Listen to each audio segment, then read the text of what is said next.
जो सपने देखने की हिम्मत करते हैं वो पूरी दुनिया को जीत सकते हैं, ऐसा कहना था हमारे इंडियन इंडस्ट्रियलिस्ट बिजनेसमैन धीरू भाई अंबानी का। धीरू भाई अंबानी एक ऐसा नाम, एक ऐसा शख्स जिसकी सफलताओं की मिसाल ऐसी है कि उसके सामने बड़ी सी बड़ी परिकथाएं भी बेमानी सी लगती है। क्या कोई सोच सकता था कि एक सामान्य निम्न मध्यम वर्गीय परिवार में जन्मा बच्चा, जिसके पिता एक स्कूल के हेडमास्टर थे और जो बच्चा पढ़ाई में भी औसत था, आगे जाकर इतना बड़ा उद्योगपति बनेगा कि उसके मिसालें दी जाएंगी, उसके बारे में किताबें लिखी जाएंगी, फिल्में बनाई जाएंगी और यही नहीं, मैनेजमेंट के कॉलेजों में उसके बारे में पढ़ाया जाएगा। दोस्तों, आज हम जिस शख्स की बात कर रहे हैं वो भारत का सेल्फ मेड बिलियनियर, महान उद्योगपति, इंडियन इंडस्ट्रियलिस्ट धीरू भाई अंबानी हैं।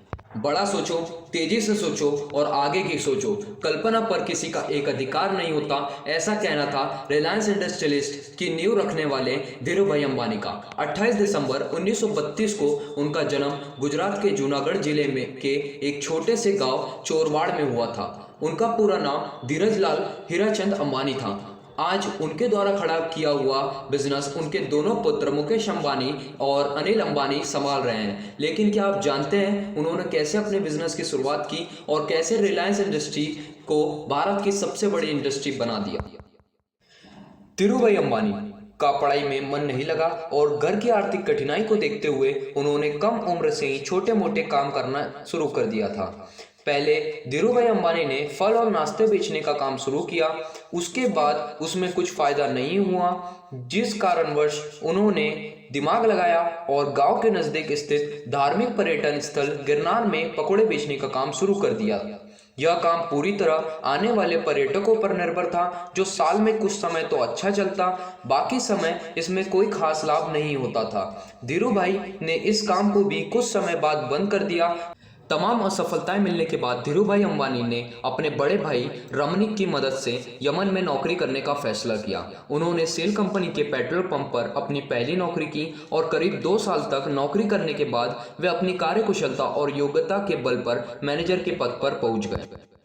हालांकि नौकरी करने के दौरान भी वे हमेशा बिजनेस करने के अवसर तलाशते रहते थे। वे शुरुआत से ही बिजनेस करने का कोई भी मौका अपने हाथ से जाने नहीं देना चाहते थे। शायद उनके इसी जुनून ने उन्हें दुनिया के सबसे सफल बिजनेसमैन की सूची में शामिल किया था। वही धीरू भाई अंबानी के बिजनेस के प्रति उनका रुझान का अंदाजा उनके जीवन में घटित इस घटना से लगाया जा सकता है कि जब वे सेल कंपनी में पेट्रोल पंप पर 300 रुपये प्रति माह के हिसाब से नौकरी करते थे, उसी दौरान वहां काम करने वाले कर्मचारियों को चाय महज 25 पैसे में मिलती थी। लेकिन धीरू भाई को वो 25 पैसे की चाय न खरीद कर ऐसे बड़े रेस्टोरेंट में 1 रुपये की चाय पीने जाते थे। वो वैसा इसलिए करते थे ताकि उस रेस्टोरेंट में आने वाले बड़े बड़े व्यापारी की बात सुन सके और बिजनेस की बारीकियों को समझ सके। इसी तरह धीरू भाई ने अपने बड़े बिजनेसमैन के सपने को पूरा करने के लिए अपने तरीके से बिजनेस मैनेजमेंट की शिक्षा ग्रहण की और बाद में वे सफल बिजनेसमैन बनकर खरे उतरे। इसके अलावा धीरू भाई अंबानी के अंदर बड़े बिजनेसमैन बनने की योग्यता का अंदाजा इस बात से भी लगाया जा सकता है कि उन्होंने यमन में प्रचलित चांदी के सिक्के की गलाई लंदन की एक कंपनी में करनी यह जानकर शुरू कर दी सिक्कों की चांदी का मूल्य सिक्कों के मूल्य से अधिक है। वहीं जब इस बात की खबर यमन सरकार को लगी, तब तक धीरू भाई अंबानी अच्छा खासा मुनाफा कमा चुके थे। धीरू भाई जब यमन में नौकरी कर रहे थे, उसी दौरान यमन की आज़ादी के लिए आंदोलन की शुरुआत हो गई। हालत इतने बिगड़ गए कि यमन में रह रहे भारतीयों को अपनी नौकरी छोड़नी पड़ी। ऐसे में धीरू भाई अंबानी भी अपनी नौकरी छोड़ भारत वापस लौट आए। कुछ साल नौकरी करने के बाद वह भारत वापस लौट आए और 50,000 रुपये और 2 सहायकों के साथ अपने बिजनेस की शुरुआत की। अपने पहले बिजनेस की शुरुआत के लिए धीरू भाई ने 350 वर्ग फुट का कमरा, एक मेज, 3 कुर्सी, 2 सहयोगी, एक टेलीफोन के साथ की थी।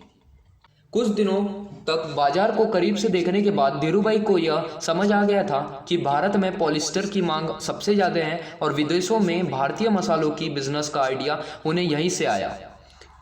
उन्होंने दिमाग लगाया और एक कंपनी रिलायंस कॉमर्स कॉरपोरेशन की शुरुआत की, जिसने भारत के मसाले विदेशों में और विदेशों का पॉलिस्टर भारत में बेचने की शुरुआत कर दी। साल 2000 के दौरान ही अंबानी देश के सबसे रईस व्यक्ति बनकर भी उभरे थे। दरअसल धीरूभाई अंबानी और चंपकलाल दमानी दोनों का स्वभाव और बिजनेस करने का तरीका एक दूसरे से बिल्कुल अलग था। इसी वजह से साल 1965 में धीरूभाई अंबानी ने चंपकलाल दमानी के साथ बिजनेस में पार्टनरशिप खत्म कर दी और अपने दम पर बिजनेस की शुरुआत की थी।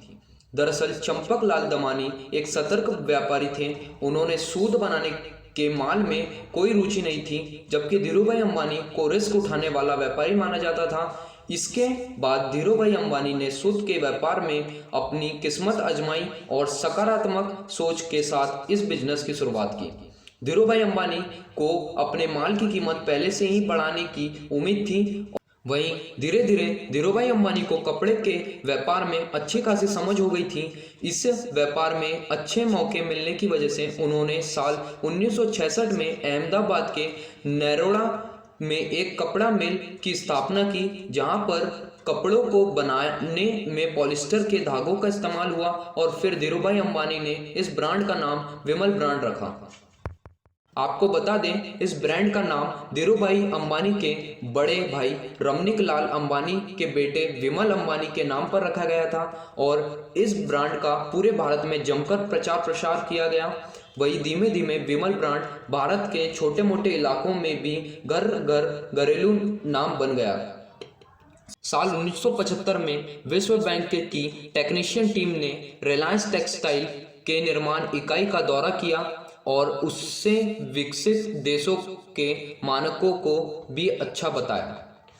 वही 1980 के दशक में धीरूभाई अंबानी ने पॉलिस्टर फिलामेंट यान निर्माण का सरकार से लाइसेंस ले लिया। इसके बाद लगातार धीरूभाई अंबानी सफलताएं की सीढ़ी चढ़ते गए और उन्होंने कभी अपने करियर में पीछे मुड़कर नहीं देखा। भारत में इक्विटी क्लट की शुरुआत करने का भी क्रेडिट धीरूभाई अंबानी को ही जाता है। और आपको बता दें, जब 1977 में रिलायंस ने आईपीओ जारी किया था, तब 58,000 से ज़्यादा निवेशकों ने उसमें निवेश किया था। धीरूभाई एक छोटे से कमरे से करोड़ों की रिलायंस इंडस्ट्री खड़े कर देने वाले धीरूभाई अंबानी ने 6 जुलाई 2002 को दुनिया को अलविदा कह दिया। मीडिया रिपोर्ट्स के अनुसार जब उनकी मौत हुई तब तक रिलायंस 75,000 करोड़ की कंपनी बन चुकी थी। आपको बता दें कि एक कमरे से शुरू हुई इस कंपनी ने साल 2012 तक करीब 85,000 कर्मचारी काम कर रहे थे, जबकि सेंट्रल गवर्नमेंट के पूरे टैक्स में 5% रिलायंस देती थी। और 2012 में संपत्ति के हिसाब से दुनिया की 500 सबसे अमीर और विशाल कंपनियों में रिलायंस को भी शामिल किया गया था।